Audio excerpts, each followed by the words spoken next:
सभे मगहिया भाई बहन के भुलेटन काका के राम राम। आथिन मगहिया खबर में सुनथिन देश दुनिया के खबर। आज 8 मार्च अंतर्राष्ट्रीय महिला दिवस है। महिला सभे के सलाम करही। आज विमान और रेल के कमान महिला समर्थन। पश्चिम बंगाल में प्रधानमंत्री नरेंद्र मोदी ब्रिगेड मैदान में कैलन एगो बड़गर रैली, जेकरा में भीड़ उमड़ पड़ल। केंद्रीय स्वास्थ्य मंत्री हर्षवर्धन कहलन देश में कोविड महामारी खत्म होवे पर है। बिहार में आज महिला दिवस पर 1,08,000 महिला सभे के कोरोना के टीका लगावल जाए। बिहार के उप मुख्यमंत्री तारकिशोर प्रसाद भाजपा कार्य समिति के बैठक में कहलन कि 20,000 रोजगार देवे के तैयारी चल रहा है। सिख गुरुद्वारा प्रबंधन कमेटी निःशुल्क डायलिसिस अस्पताल के शुरुआत कैलक, जहां 101 रोगी के एक साथे डायलिसिस कैल जाए। बिहार के 80,000 स्कूल में नामांकन लेल आज से प्रवेशोत्सव अभियान के शुरुआत कैल जाए। मैट्रिक पहली पाली में सामाजिक विज्ञान के पुनर्परीक्षा आज से।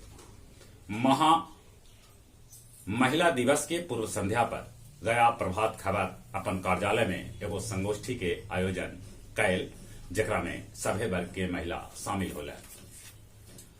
अरुणाचल के सीमा तक चीन पहुंचा दिलक अपन बुलेट ट्रेन वाला रेल लाइन, ई जल्दी तैयार हो जाए।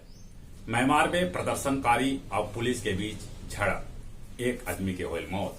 नेपाल में ओली और प्रचंड के बीच पुरान पार्टी के विलय रद्द हो गया। चीन के रोक लगवाला के बाद पूरा ताइवान खाए लगल अनानस।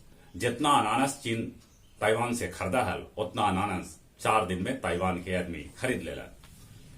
गया मगध मेडिकल कॉलेज अस्पताल में लगावल जा रहा है ऑक्सीजन जनरेट प्लांट। 12वीं पुण्यतिथि पर डुमरिया रजबलिया निवासी राम प्रसाद सिंह पूर्व मुखिया के याद में एगो समारोह आयोजित करल गए। अल्टो कार से जीटी रोड पर 101 बोतल दारू जब्त कर गए। आज से गया पटना रूट पर चलावल जाए 3 गो मेमू पैसेंजर ट्रेन। गुरुआ प्रखंड के पकरी गांव से पूरब नहर पर 17 गो मरल जानवर फेंकल मिलल। अब कुछ खेल के समाचार। T20 प्रीमियर लीग में गया औरंगाबाद के 40 रन से हरौला। नेहरू युवा केंद्र मखदुमपुर आयोजित कैलक क्रिकेट टूर्नामेंट, जकर फाइनल वजीरगंज केनार के 62 रन से हरा के जीतल।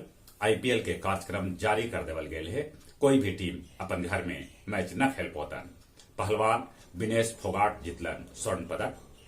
श्रीनु बुगात और सुधा सिंह मैराथन में जीतलन स्वर्ण।